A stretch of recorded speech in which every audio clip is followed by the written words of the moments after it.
Welcome to the Amplifying Leadership Podcast. I am your host, Tara Lehman, a partner, coach, and consultant at Twin Life Coaching and Business Services, of which Amplifying Leadership is a division. This podcast is a place dedicated to amplifying your leadership through guest stories, tips, information, and more. To learn more about our Amplifying Leadership division and our community, please visit amplifyingleadership.ca. Today, I am welcoming Richard Flint. Richard is an international speaker, author, and the CEO of Flint Inc. Welcome to Amplifying Leadership. Hey, Tara, thank you. I've really been looking forward to this. And I really like your title, Amplifying Leadership. Thank you. I like the title a lot because there's a lot of magic in those two words. I think so too. And I'm hoping we can do a little bit of amplifying that today. Why don't we just start a little bit about you, who you are, what your leadership journey looks like? Well, Tara, I have been on the international lecture circuit and speaking for 35 years. Wow. I've spoken on every continent. Nice. To audiences ranging from 6,000 to 37,000 people. Wow, 37,000. Yeah, in Brisbane, Australia. Wow. And I started my journey because I've always been one that people has come to for advice. Mm-hmm. And if people got to know me, they'd know that when I started this journey 35 years ago, I made a commitment to myself and a commitment to God that every time I stood on a stage or every time someone reached out to me, that what I would do, I would want three things for them. I want them to be better. Okay. Yeah. And like you and I were talking before we came on the air, what I'm seeing today is a lot of leadership that is stuck. Yes. Like COVID pulled the rug out from under them, yeah, knocked them down, and they're leaning on their elbows right now. They really haven't gotten up. And I want them to be smarter because in today's world, you've got to have a new set of principles if you're going to work with people. Because COVID not only affected the company, it affected the people. Absolutely. Yes. And then the main thing I want for people, Tara, is I want people to be more present. I have 16 laws that govern my life. And the third law on my list is that I want to be a person who has a positive presence that is present when I'm not present. Oh, I like that. That's the key to amplifying leadership. Yes. It's all about the presence you create. Yes. Because everyone in the organization either responds or reacts to the presence of the leader. Absolutely. And a big part of that is determined by, is the leader consistent or inconsistent in their leadership style? Yes. So Absolutely. 35 years of traveling this world, talking to people, have written 19 books, have another one coming out later next year entitled, That's amazing. What's Your Excuse? Oh, I like the name of that. Yeah. And I am a person who, no matter what people throw at me, I've worked it through with someone. And one more thing about me, if you could walk around my home in South Florida, you'd find that there's three sticky notes in strategic places in my house. Okay. And all of them have the same statement on it, Tara. What's that? Somebody's going to need me today. Oh, that is awesome. It's about serving, right? And I that is just, I love that. I love it that you have it placed throughout your house too, like different areas. Well, but this is a philosophy that we've got to have in leadership. That people are going to need that leader, and that leader has to be prepared to lead. Agreed. And I'm seeing today leaders that are living in yesterday and have not stood forward to adjust and to adapt and to align themselves to what they need for their company today. And I know we talked a little bit about the challenge of COVID prior to, and you had mentioned it a little bit on this episode as well. And that became a challenge for a lot of people on even learning how to work through all of that, remotely, hybrid, whatever, to now leading through it. if I consider that a challenge, how would you say somebody could start to overcome that type of challenge where they got stuck because of something outside that wasn't, directly something happening inside? Any thoughts on that? One of the things that I've learned over the years in working with companies is that so many times when companies get stuck, it's because of one of two reasons. Either the environment and the terrain has changed. And rather than them adapting, adjusting, and realigning themselves, they're trying to take what worked in yesterday and force it into a new environment. Yes, and that doesn't work all the time. Yeah. And I work with so many leaders who understand, we need to adapt. But there's fear in that. There's a lot of fear because we haven't done it that way before. Change. Yeah. And then once you adapt, which is to me the easy part to discover, then you got to make the adjustments. Yes, that's the tough part. Because, if I've been a leader and what I've been doing has worked, why do I want to rock the boat? Yes. But the past couple of years has taught us a lesson. That boat has got to be adjusted. Yep. Because too many are still tied to the dock, trying to figure out what to do. And in the process, they're losing the value, they're losing the strength of their company because they're not making the adjustments. They lose that momentum of forward thinking as well. I've noticed a lot with my own clients, that momentum, that motivation, all of it just seems to be dissipating.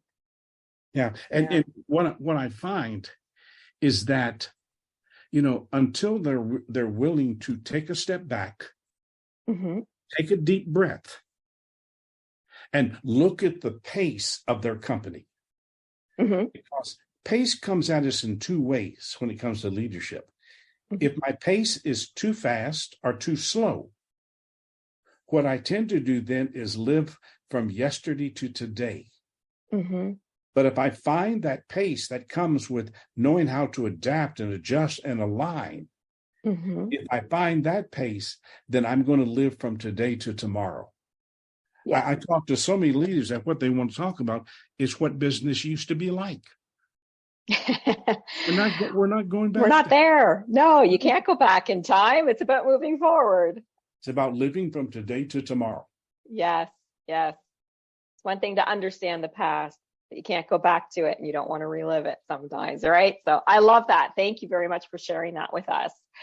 So you also wanted to share some common ways that those maybe who have struggled in the past with leadership can break through some of those barriers, some of those things that might be holding them back from being that best leader. So from your experience, how can some leaders break through some of those barriers that are holding them back? Well, what are your thoughts? One of the great fears that I'm seeing in leaders today, and these are from average size companies to maybe some of the smaller entrepreneurs. Okay. Is that from the day you and I were born to the day we die, we're going to fight with 6 fears. Okay. And we all have them. The number one of these 6 fears right now that I see people struggling with is the fear of the unknown. Yes, that crazy world and the ever-changing. Yeah, I 100% agree. I think COVID enhanced that as well. Well, there's only 2 foundations that a leader can stand on if they're going to provide leadership. And only one of those is about leadership. The other is about participation in whatever it is. And that if I have the role of leader, but I am not really leading, it's because of 3 things. I'm doubting myself. Right. Which I see happening. I'm worrying about the unknown. And then I'm paralyzed because I feel uncertain as to what to do. Yes, and they all sound like fear. Yeah. But if I see the unknown as adventure, because I have 3 things in my life. I believe in me. I trust that we can continue to grow. Mm-hmm. And I have the faith I need to face fear, stand in front of the unknown, and turn it into adventure.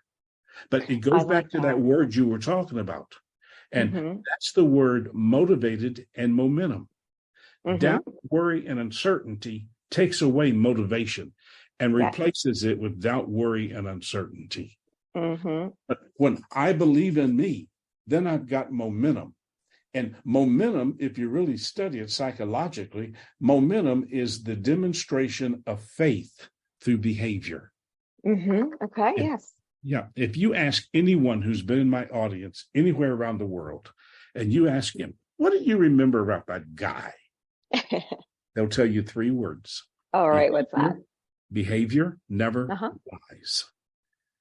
That Yeah, the I like essence of that. truth, the essence of truth is not what someone says, it's what they do. And Yes. so when I work with leadership, I listen to their words, but I study their behavior.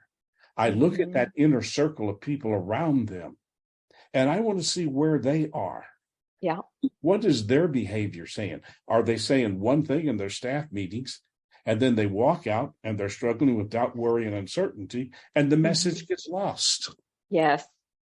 You see that a lot now too with leaders who are feeling that fear of even just of change, any change, not just our COVID change world, but like if they have a new system in place or new culture they're bringing in, anything to do with change becomes fearful to a lot of people and leaders because change is different. Yeah, the number one reason people fear change is that it takes them out of their comfortable routine. Absolutely. Absolutely. You can't fear change. I think it's choosing Worry Over Wonder, a great book, is I think a great way of looking at it. And I tell people to look at things that you're fearful of with a curiosity rather than a fear.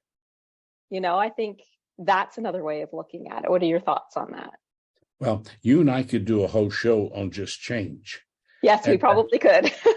And here's the interesting thing about change is that change ignites fear, especially if I didn't ask for that change. Now, yes. if change is something I know we need and I'm comfortable with it, then fear becomes a positive because it puts me in the right pace. Right. Yeah, but agree. If fear is something I'm not prepared for, here's what happens, Tara. That fear becomes fright. And there's a difference between fear and being afraid. And what I'm seeing in so many leaders today, because they're out of that comfortable routine, what they're doing is they're looking at what they're addressing, and they're not looking at it through eyes of fear. They're looking at it through the eyes of being frightened. Never been here before, never had to do this before. We were just fine, but now all of a sudden the rug has been pulled out from under. So the comfort's gone. They speed up, emotionally speed up. So rather than being a leader, because a leader leads from your mind down, they become a participant in the confusion because they're living their emotions up. And I'm sure both of you and I have seen that with some clients as well, for that confusion. And yes, I agree. I love how you spoke all of that as well. It's just, it's a crazy, crazy time right now. And we really need to bring that leadership back and moving forward with momentum. If I was to ask you what you feel the biggest part of leadership is in order to lead effectively, of course, besides what we've already talked about today. Yeah, well, I think any leader that is actually leading is leading because they have built their leadership presence, and presence is what leadership is about. Right. Positive presence. Then what they've done is they brought 5 major skills into their life that caused them to slow down. That's a key. You have to slow down. You do. Yeah. Okay. Key number 1, and they're in an order. You have to listen. Absolutely. What I have found is once the pace gets out of control, we stop listening. And there's a difference. 2 ears and 1 mouth, right? Yeah. There's a difference between hearing what you're saying and listening to what you're saying. There is. If I'm hearing from a reactionary emotional set. If Mm-hmm. I'm listening, I'm hearing from my mind down. Mm-hmm. The second skill you got to have is communication. Absolutely. One of my favorite topics. Yeah. And it's interesting today because communication, how do I say this? Communication has to be different than it was, especially with the number of people who are hybrid or working from home. Yes, absolutely. Yeah, I can't just go out and say, hey, Tara, let's talk. Yeah. More planning needed and reaching out. And yeah. And the communication has to be slower, Yes. has to be in smaller bites. Mm-hmm. Because yeah, you're not around the corner, right? You're not just next door in my office or, right there where I can just have a quick conversation or a deep conversation with you. You're right. The planning is key. it's a number of people who are working from home who really are not prepared to work from home because home can be a distraction. Yeah, it can. Yeah, I get up and I'm going, and people laugh at me when I say this, but I think if you're going to work from home, what you do is you get up in the morning, you get dressed just like you're going into the office. Yeah, you walk out the front door, get in your car, drive around the block, go like back into your driveway, and then go in the back door and go to your office. It's funny you say that because I used to have a boss of mine who said, he used to be in sales, and he said to me, I always got up and dressed for work, even if it was my administration day at home, because it put him in that mindset. So it wasn't about the laundry. It wasn't about cutting that grass or shoveling the snow or whatever. It was about, I'm here to work. And I've always done that now that I work remotely as well. I've taken that piece of advice from him, and I literally, as you can see, our audience can't, but as you can see, wearing appropriate clothing as if I was going into an office, right? And I love that you brought that up because it reminded me of that happened with me as well. And it is such an awesome piece of advice. Well, because if I'm not careful and I'm on my way to go to work and I'm still in my PJs or I'm just in a comfortable dress or mode, and I walk into the kitchen, I think, oh, wait a minute, I need to put those dishes in the dishwasher. Exactly, yeah. On the way, well, while I'm doing this, let me throw that load of laundry in. Exactly. And it's so easy to get distracted. Yes. So by the time I get to my office, I don't know where I'm going to start. Yeah, your mind's already somewhere else. Yeah, interruptions control mindset. Oh, yes. And the home can be a big interruption place. It certainly can. If you got kids at home now because school's out. Right. Summer, yes, absolutely. Yeah. Yeah. So, and then after communication comes one of the toughest, confrontation. And confrontation to me is the skill of resolution. I like that. Yeah. One of my laws of life is this: anything you don't confront, you validate. Yes, that is a really good point.